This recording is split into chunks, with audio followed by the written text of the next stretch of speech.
नमस्कार दोस्तों, मेरे चैनल भक्ति भाव टीवी में आपका स्वागत है। जब कर्ण ने किया भीम पर सबसे खतरनाक वार, देखकर वासुदेव भी चौंक गए। एक महाकाव्यात्मक कथा। प्रस्तावना। युद्ध का वो दिन। कुरुक्षेत्र की धूल उस दिन कुछ अलग ही थी। सूर्य मध्य आकाश में था, पर वातावरण में एक अजीब सिहरन थी, मानो स्वयं समय ठहरकर किसी महाघटना की प्रतीक्षा कर रहा हो। एक ओर खड़े थे पांडवों के महाबली, वज्र जैसी भुजाओं वाले गदा के स्वामी, प्रचंड क्रोध के प्रतीक भीम, और दूसरी ओर थे दानवीर, सूतपुत्र, अतुलनीय धनुर्धर कर्ण।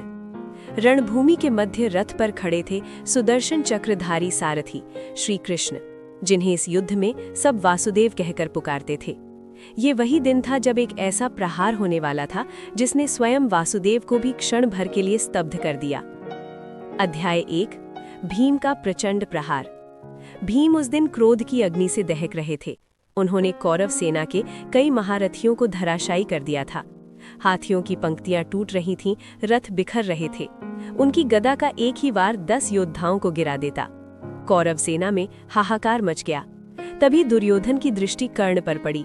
उसने पुकारा, मित्र, आज यदि भीम को नहीं रोका गया तो हमारी सेना समाप्त हो जाएगी। कर्ण के नेत्रों में ज्वाला चमकी। आज मैं उसे ऐसा घाव दूंगा जिसे इतिहास याद रखेगा। अध्याय 2। दो अग्नियों का मिलन। जब कर्ण का रथ भीम के सामने आकर रुका तो दोनों महायोद्धाओं की दृष्टि मिली। भीम गरजे, आ गया सूतपुत्र, आज तेरे घमंड का अंत कर दूंगा।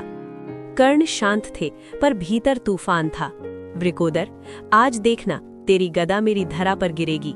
शंखनाद हुआ, बाणों की वर्षा आरंभ हुई। भीम धनुष चलाने में भी निपुण थे, पर कर्ण की गति अद्भुत थी। उनके बाण वज्र की तरह गिर रहे थे। अध्याय 3। पहला झटका। कर्ण ने एक तीव्र अग्नि बाण छोड़ा। वो भीम के कवच को चीरता हुआ उनके कंधे में धंस गया। भीम क्षण भर डगमगाए। पांडव सेना सन्न रह गई। वासुदेव की दृष्टि गंभीर हो गई।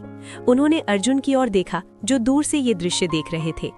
कृष्ण मन ही मन बोले, आज कर्ण अपने चरम पर है। अध्याय 4। वो खतरनाक वार। भीम ने क्रोध में आकर गदा उठाई और कर्ण के रथ की ओर बढ़े। कर्ण ने तुरंत एक दिव्य अस्त्र का आह्वान किया, भयावह शक्ति से युक्त बाण। उन्होंने लक्ष्य साधा, सीधा भीम के वक्षस्थल की ओर। बाण बिजली की गति से निकला। क्षण भर को समय थम गया। वासुदेव के नेत्र फैल गए। उन्होंने अनुभव किया ये प्रहार साधारण नहीं। बाण भीम के वक्ष में लगा। भयावह ध्वनि हुई। भीम पीछे की ओर उछलकर भूमि पर गिरे। उनकी गदा दूर जा गिरी। पूरा कुरुक्षेत्र स्तब्ध हो गया। अध्याय 5। वासुदेव का मौन। वासुदेव ने पहली बार गहरी चिंता महसूस की। उन्होंने देखा भीम अचेत पड़े हैं। उनके वक्ष से रक्त बह रहा है। अर्जुन व्याकुल हो उठे, केशव, भीम। कृष्ण ने हाथ उठाकर संकेत दिया, शांत रहो पार्थ। पर उनके हृदय में हलचल थी। वे जानते थे यदि आज भीम का अंत हो गया तो धर्म की धुरी हिल जाएगी। अध्याय 6। कर्ण का द्वंद्व। कर्ण के पास अवसर था। वो चाहे तो अचेत भीम पर दूसरा बाण छोड़ सकते थे, पर तभी उन्हें स्मरण हुआ कुंती से किया वचन। उन्होंने कहा था, मैं अर्जुन के अतिरिक्त किसी पांडव का वध नहीं करूंगा। उनके हाथ कांपे। क्षण भर के लिए उनका क्रोध शांत हुआ। उन्होंने धनुष नीचे कर लिया। अध्याय 7। भीम का पुनर्जागरण।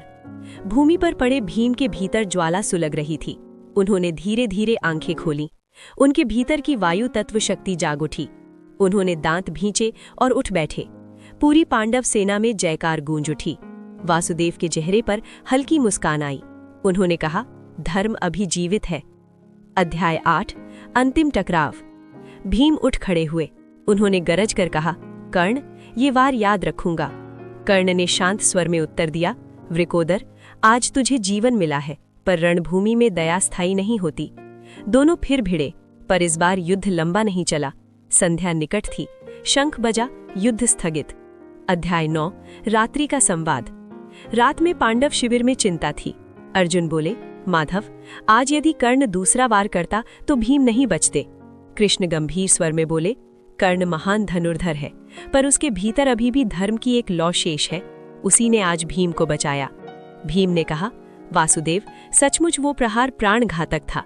कृष्ण ने उत्तर दिया, वृकोदर, आज तुमने केवल एक बाण नहीं सहा, तुमने समय की परीक्षा सहन की है। अध्याय 10 परीक्षा का गूढ़ अर्थ। ये घटना केवल एक युद्ध दृश्य नहीं थी, ये 3 आत्माओं का द्वंद्व था। भीम का बल और धैर्य, कर्ण का क्रोध और वचन, कृष्ण की मौन दृष्टि।